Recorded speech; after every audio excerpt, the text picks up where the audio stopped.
Shalom. Oi, pessoal. Hoje vou tratar sobre o assunto a natureza dos antilegomena, tá? Então vocês já sabem o que significa antilegomena. É uma não aceitação de alguns livros do Antigo Testamento. Cântico dos Cânticos, Eclesiastes, parte de Provérbios, Esther, são livros que são questionados, tá? Como nós vimos aí em vídeo anterior, os 39 livros do Antigo Testamento foram aceitos de início, reconhecidos como tendo uma autoridade divina, sendo inspirados autores para escreverem aí a revelação do único e verdadeiro Deus. Os séculos seguintes, houve uma nova posição aí entre o povo judeu e alguns rabinos que resolveram questionar a validade, a questão da autoridade de alguns trechos da Bíblia, tá? Que anteriormente já haviam tido a sua autoridade divina reconhecida aí por rabinos, sacerdotes ou as líderes judeus. Então, em vista destes livros, uma vez que existe esse fato na história da elaboração do Antigo Testamento, é bom, então, nós conhecermos a natureza, né? Como que as questões, por que que esses livros foram questionados, ok? Bom, esse tipo de questionamento nós chamamos de antilegomena. Qual o número dos antilegomenas, né? Cântico dos Cânticos, como eu já falei, Esther, uma parte de Provérbios, Eclesiastes e Ezequiel, né?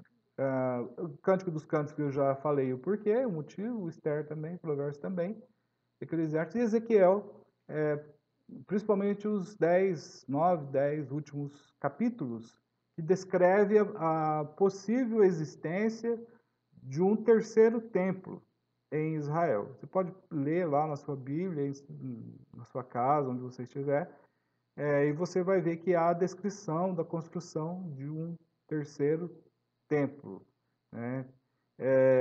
E isso fez com que os rabinos questionassem. Teve o primeiro templo, que foi a construção do templo lá na Bíblia, o templo de Salomão. Não tem nada a ver com esse templo aí da Universal do Reino de Deus, não. Nada a ver, tá? E o segundo templo, reconstruído por Zorobabel, quem descreve, está nesse contexto aí, é o profeta Ageu, que está lá na Bíblia, no Antigo Testamento. Então, aí quando surge a possibilidade de existência de um terceiro templo com dimensões gigantescas, né, muito grande, e etc., com o texto, os 10 últimos capítulos, tem muita figura de linguagem, aí isso vai ser questionado pelos judeus lá, pelos rabinos, tá? Porém, esses textos, né, não foram retirados, eles não foram proibidos de pertencerem ao cânon. Tanto é que nós temos no cânon da nossa Bíblia aí, quem é protestante segue o cânon judaico, tá? Quem é católico segue o cânon, acho que é o cânon alexandrino. Tem o outro terceiro cânon, que é o cânon da Igreja Católica, que tem 53 livros, daí para mais. O Cântico dos Cânticos, né, foi criticado aí por alguns estudiosos da escola de Shammai, né, que é uma escola de formação para rabinos, e eles vão dizer que esse livro era muito sensual. Discussões, perguntas, respostas, e vai. Mas essa controvérsia acabou em torno da defesa da canonicidade desse livro pelo Rabi Akiva. Esse Rabi vai escrever o seguinte: o que ele vai falar sobre o comentário dele sobre o Cântico dos Cânticos? Olha só a interpretação do Rabino Akiva. Livre-nos, Deus, Ninguém jamais em Israel criou controvérsia acerca do Cântico dos Cânticos, alegando não tornar imundas as mãos, não ser canônico. Todas as eras somadas não equivalem ao dia em que o Cântico dos Cânticos foi dado a Israel. Todos os escritos são santos, mas o Cântico dos Cânticos é o santo dos santos. Então, é um comentário aí do Rabi Akiva. Quaisquer que tenham sido as dúvidas em relação à canonicidade deste livro foram aí disseminadas, né? Terminou. Tá? As dúvidas vieram de uma pseudo-interpretação, um problema de hermenêutica. O texto fala da pureza sexual, o Cântico dos Cânticos fala disso, descreve isso. Isso não precisa ser um argumento vergonhoso ou de proibição. Não, a pureza sexual no Cântico dos Cânticos é a pureza sexual dentro do casamento, tá? Essa pureza foi exaltada por Deus neste livro. Um livro belo, lindo. Eu concordo com aquilo. Todos os livros são santos. O Cântico dos Santos é o santo dos santos. Deus deu o sexo aos seres humanos, tá? Para o seu prazer, para a sua procriação. Desde que realizado dentro dos parâmetros bíblicos. E qual é o livro bíblico que vai dar o parâmetro para a intimidade entre o marido e a esposa? É o Cânticos dos Cânticos, tá? O livro de Cantares. Ele nos dará esse parâmetro de como deve ser a intimidade de um marido e uma esposa, né? Marido e sua esposa. Então, foi mantido e graças a Deus que foi mantido. A questão do Eclesiastes, já falei, mas volto a dizer, sua autoridade divina foi questionada por ser muito cético. Nossa, se o cidadão é depressivo, nada presta, tudo é vaidade, vaidade, vaidade. Fazer isso é vaidade, trabalhar é vaidade, a vida é uma vaidade. Então, tudo é vaidade, se deu um aspecto de ceticismo, trouxe, né, para quem lê pela primeira vez.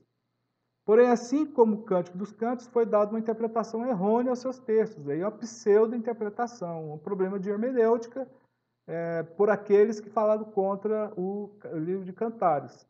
Então, não tem nada a ver com sua autoridade divina, tá?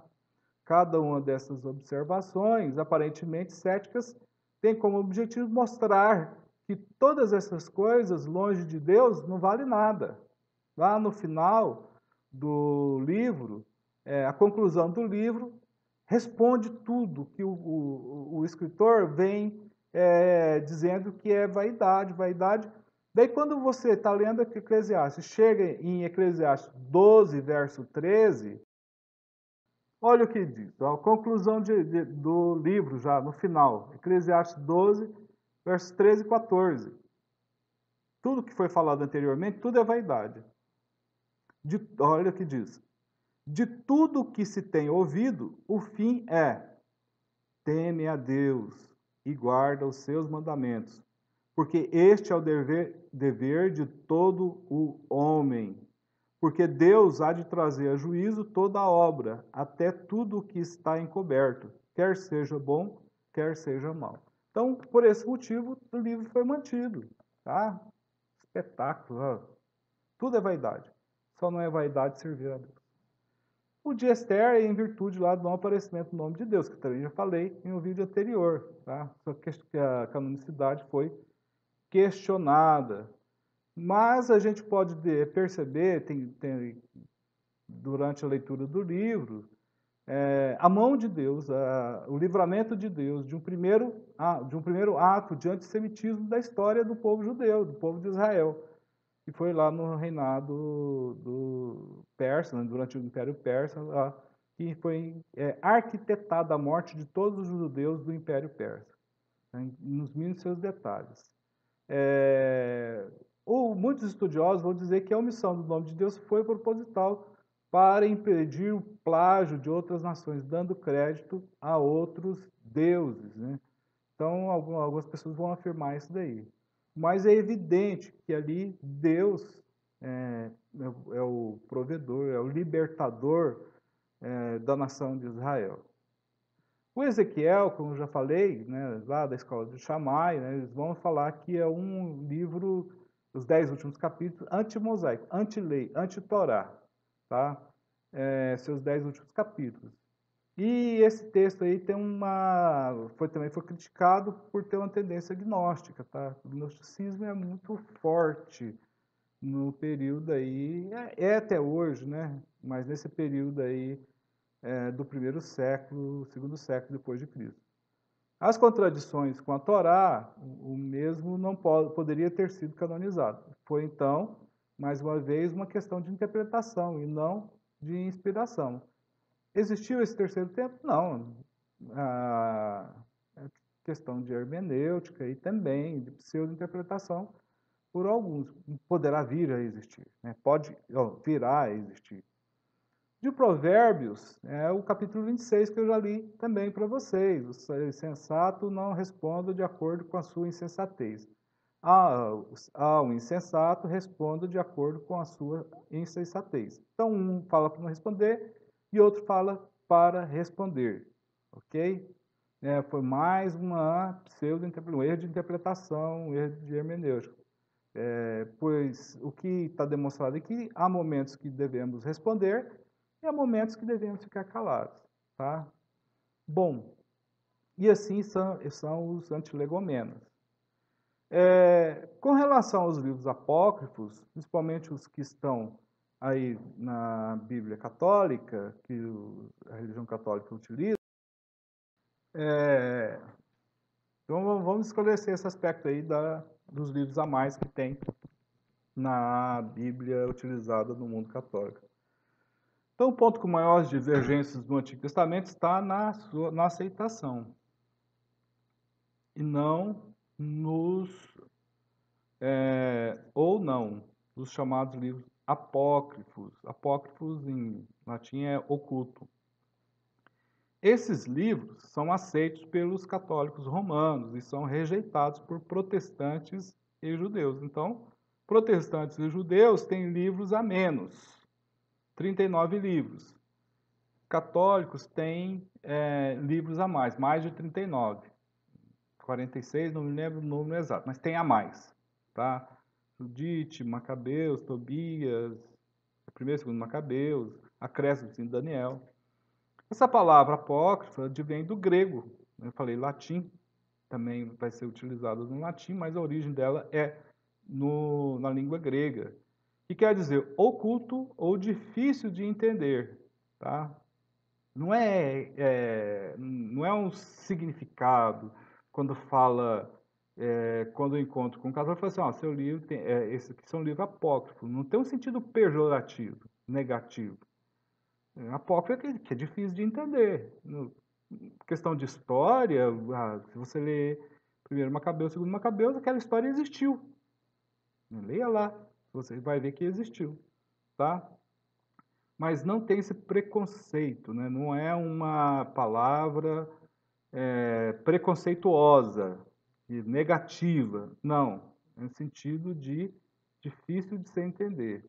Significa apócrifo oculto, tá? E assim, só depois é que vai ter questão semântica, está em voga também, né? Só depois é que vai ter um sentido de esotérico. Mas inicialmente é difícil de entender ou oculto. No período da Reforma Protestante, no século XVI, o termo apócrifo tem sido usado para descrever os escritos não canônicos do período intertestamentário. A questão esses livros eram ocultos a fim de serem preservados, sua mensagem era profunda ou porque eram de confiabilidade duvidosa? Então, é essa questão que eu quero trabalhar agora, a confiança nesses livros. Então, vamos partir assim, da constatação da existência deles. Então, nós temos 15 livros chamados apócrifos, que preenchem, que vão ser escritos aí entre o último livro do Antigo Testamento, Malaqueus, e o primeiro do Novo Testamento, Mateus. Tá? Bom, nós vamos ler o gênero do livro, do primeiro, né? A versão que ele se encontra e na versão de Douay. Depois eu falo dessa versão. Então, o gênero didático. Então, quais são os livros didáticos? Sabedoria de Salomão, o Eclesiástico, ou Siraque, né? Sabedoria de Salomão foi escrito em 30 antes de Cristo e o Eclesiástico foi escrito em 132 antes de Cristo. São livros da sabedoria, eclesiástico. Então, são livros que são didáticos, são pedagógicos. Religioso, Tobias, foi escrito em 200 a.C. e em outra versão vai ser apresentado só como Tobias. Um romance, o livro de Judite é um romance, que foi escrito em 150 a.C. Históricos, os livros apócrifos históricos, né, que contém história, narrativa histórica neles. Primeiro Esdras, que foi escrito em 150 e 100 a.C. Primeiro Macabeus, que foi escrito entre 110 a.C., tá? E segundo Macabeus, que foi escrito entre 110 e 70 a.C. Na Douay tem o terceiro Macabeus, ok? Acrescenta. Então, esses são livros históricos. Proféticos, Baruque, que foi escrito entre 150 e 50 a.C., Epístola de Jeremias, entre 300 e 100 a.C., e o segundo Esdras, que foi escrito em 100 a.C. Lá em outra versão antiga vai ter o quarto Esdras. Os lendários, que isso é lenda, né? Considerado lendas. São os acréscimos de Esther, esses acréscimos feitos em 140 a 110 a.C. A oração de Azarias, escrita entre o primeiro e o segundo século a.C. A história de Susana, tem acréscimo lá no livro de Daniel, Bel e o dragão, que também é um acréscimo no livro de Daniel, e a oração de Manassés. Tá? Então, esses são considerados a quantidade, a natureza dos livros apócrifos. Bom, qual o argumento a favor da aceitação desses livros apócrifos? Por que católicos aceitam esses livros e por que os protestantes e judeus não aceitam esses livros. Então, os protestantes e judeus aceitam que haja algum valor religioso, tem aí valor religioso ou histórico. Eu falei para vocês, não se deve ter o preconceito desses livros. Não são canônicos, mas também não devem ser descaracterizados ou jogados, ver esses livros de uma forma negativa. Porém, não atribuir esses livros, só não tem valor de canonicidade. Para protestantes e judeus, só são canônicos. O que é canônico? Eu já expliquei o que é cânon. Canônicos vem de cânon, são livros, vem do grego, lá, reta, régua. São livros considerados inspirados, ou livros que têm autoridade divina. Esses livros não têm essas características, por isso deu-se o nome de apócrifos ou deuterocanônicos, a nomenclatura tem o mesmo sentido. Os católicos, durante o Concílio de Trento, que durou 18 anos, começou lá em 1546, e 18 anos, não que ficaram 18 anos, foram 3 sessões, né? Começava, no século XVI existiu muitas guerras, eles não poderiam continuar com esse concílio, então interrompia, convocado de novo, e aí 18 anos depois, 1563, por aí, 1564, aí chegaram ao fim desse concílio. Também o Concílio de Trento é conhecido aí nos livros de história como a Contra-Reforma, termo que eu não adoto. Eu falo, né, entendo que é a reforma católica, que vinha tentando fazer essa reforma há algum tempo. No século XV, existiram vários concílios aí para tentar reformar e não conseguiram. Mas depois da reforma protestante, os protestantes eles vão participar da primeira sessão aí desse Concílio de Trento, depois não vão mais, porque eles estão brigando entre eles. Estão brigando, né? Protestantes e católicos. Então, no Concílio de Trento, eles vão aceitar esses livros como sendo livros inspirados por Deus. Né?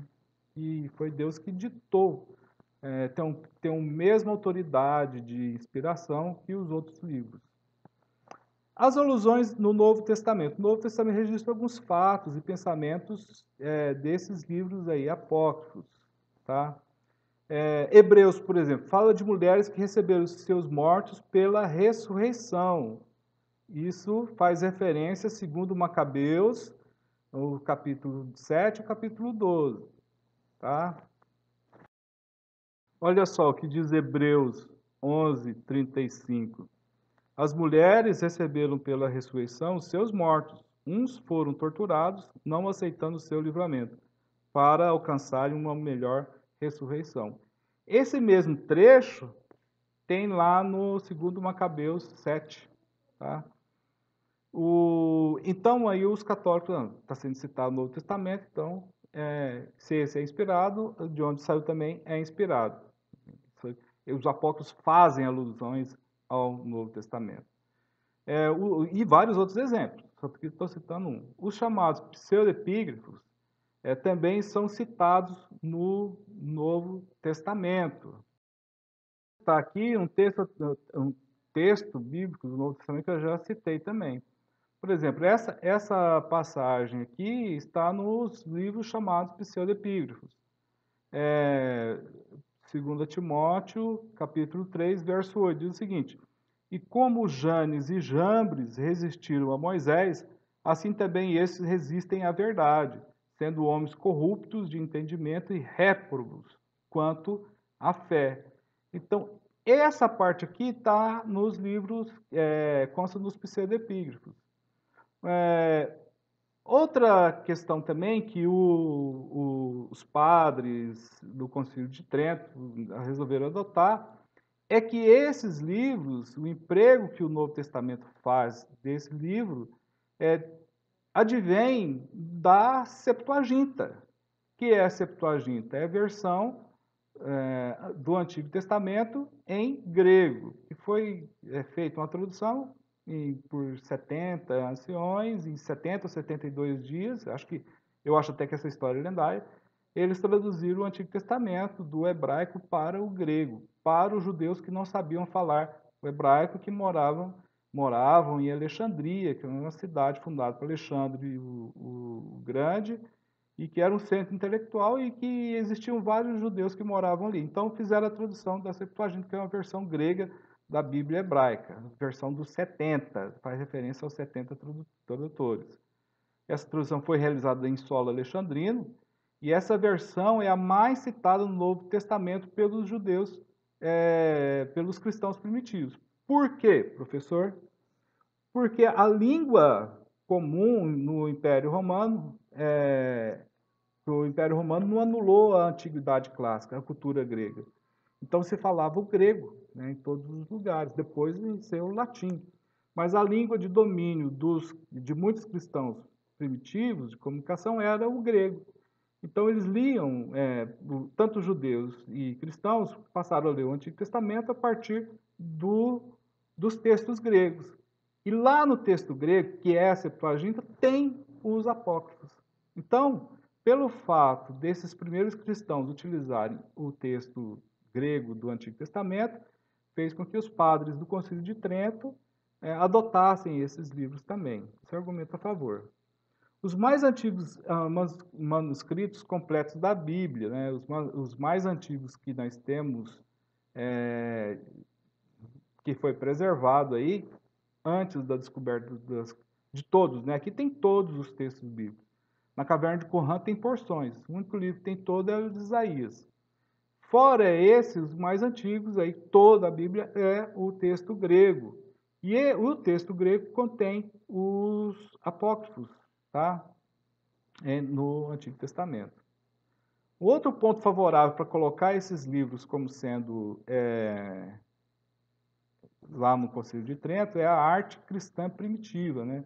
Alguns dos registros da arte cristã primitiva refletem o uso dos apócrifos, né? Algumas gravuras feitas por cristãos nas catacumbas de Roma, se baseavam na história registrada do período interbíblico. Então, muitos símbolos utilizados por cristãos eram utilizados pelos judeus do período interbíblico, né? Possivelmente até o peixinho, né, que é Ixos, é utilizado.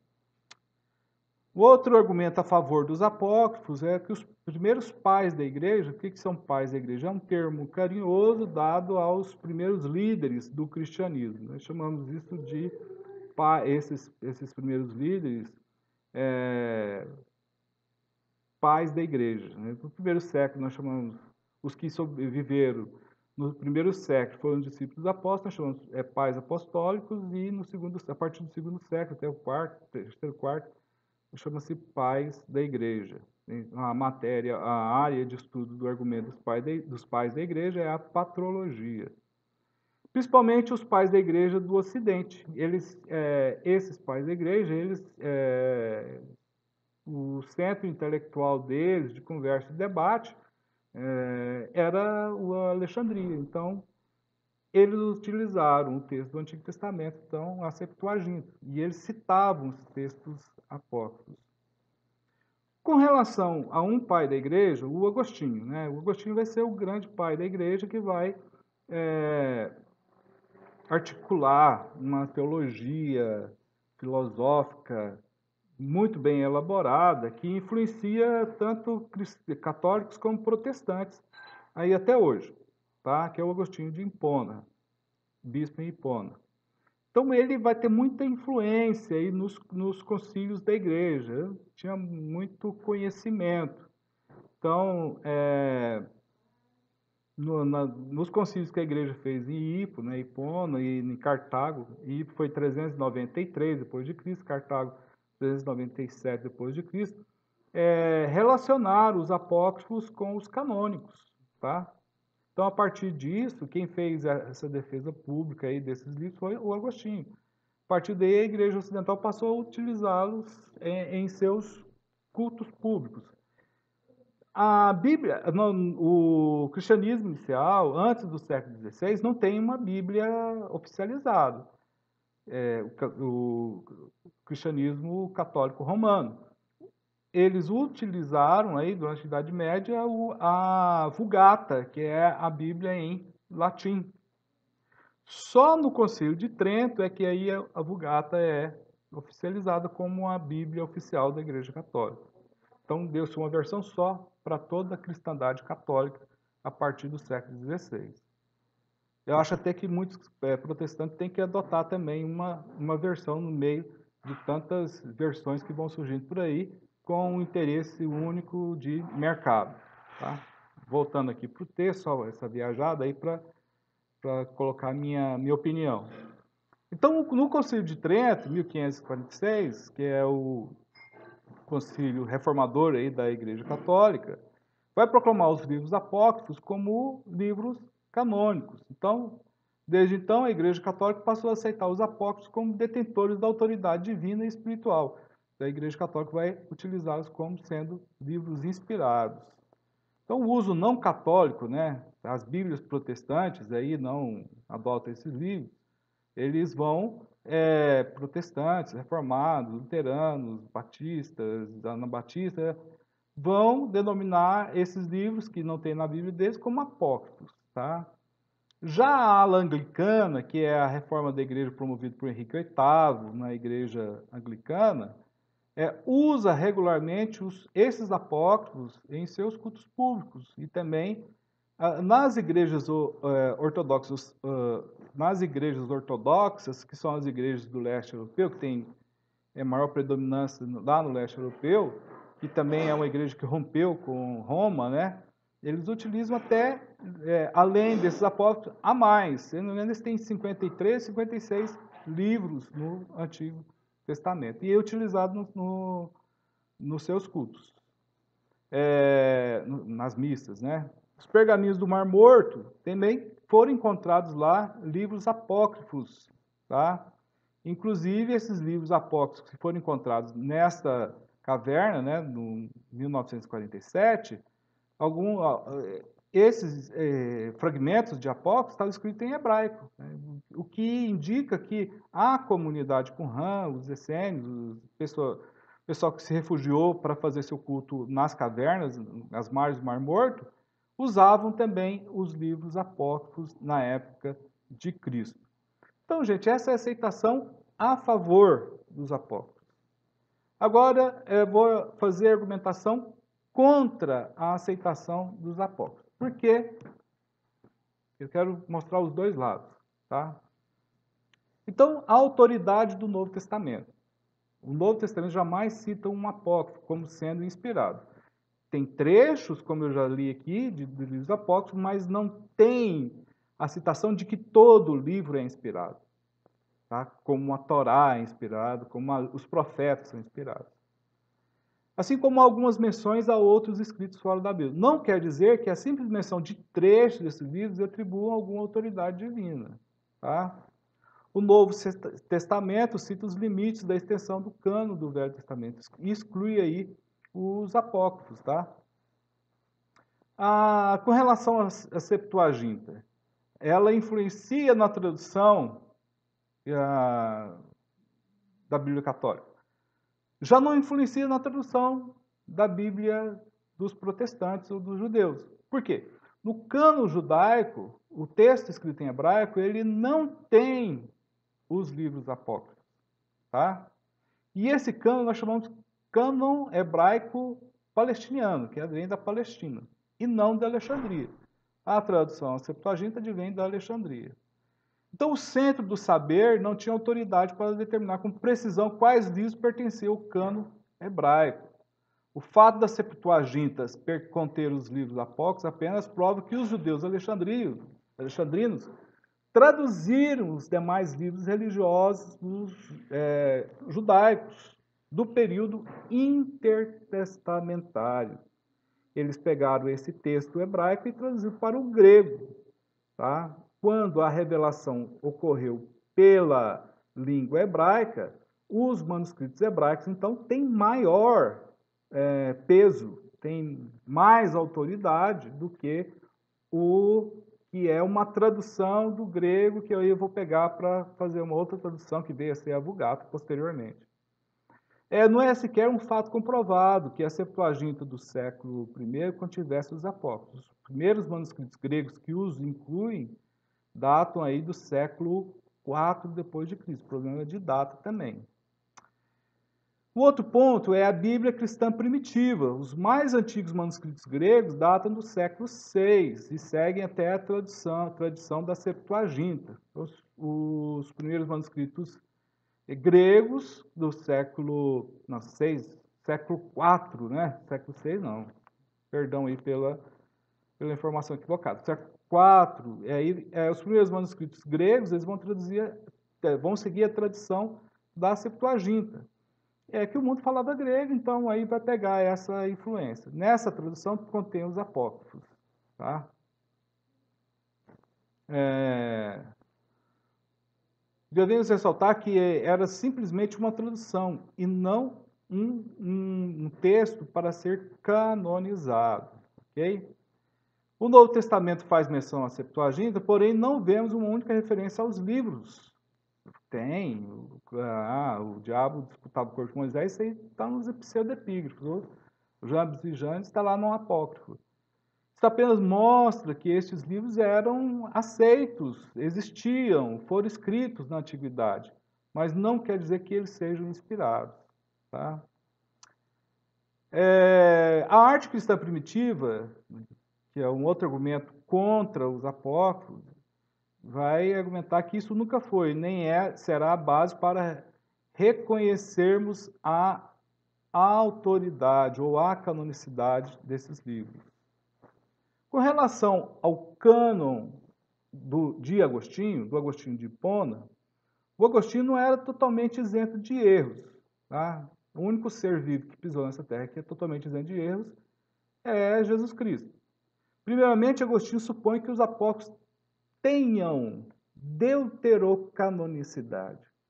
Nem o próprio Agostinho coloca esses livros a mais como sendo canônicos ou inspirados. Ele chama de deuterocanônicos. O que significa deuterocanônico? Segundo cânon, e não canonicidade absoluta. Onde você vai encontrar essa argumentação do Agostinho? No livro que ele escreveu, Cidade de Deus, acho que no livro Cidade de Deus, você vai encontrar lá essa argumentação, na parte 18, acho que parágrafo 36. Além disso, os concílios de Hippo, de Cartago, foram influenciados por Agostinho. E nenhum especialista judeu, né, esteve presente nesses concílios. Tá? O Jerônimo, que um pai da igreja também, que era o mais qualificado especialista em hebraico, rejeitou fortemente os apócrifos. Ele mesmo chegou a recusar a tradução para a língua latina. Ele fez uma revisão, o Papa pediu, ele fez revisão, foi para Israel, estudou o hebraico e daí ele recusou esses livros como sendo canônicos. São apócrifos. Só traduziu os apócrifos para o latim por pressão do bispo de Roma. Né? Só depois de sua morte é que os apócrifos foram incluídos na tradução na Vulgata latina. No Concílio de Trento, já falei que é o concílio da 1546, 45, 1563, e para dar uma resposta à reforma protestante, canonizou os livros apócrifos, porque os protestantes, principalmente Lutero, rejeitou a inspiração, a autoridade divina desses livros. O uso não católico, né? O uso dos livros apócrifos entre as igrejas protestantes, anglicanas, foi desigual. Ainda que a igreja não católica faça uso dos livros apócrifos, nunca foram atribuídos aos mesmos qualquer autoridade divina. Tá? Não quer dizer que porque outras denominações que vai ter autoridade divina. Os manuscritos do Mar Morto, eles foram achados além de textos bíblicos que constam no cânon judaico, vários outros tipos de escritos, comentários, manual, o código de conduta para membros dessa seita judaica. Né? Nenhum desses comentários e manuais se atribui valor canônico, só os textos que são fragmentos do livro de Isaías e outros que são textos de fragmentos da Bíblia. Então, podemos presumir que a comunidade da época não considerava os livros apócrifos como sendo canônicos, não vem ao caso. Tá, pessoal? Espero que vocês tenham compreendido aí essa explicação da relação dos antilegomenas e a questão dos livros apócrifos.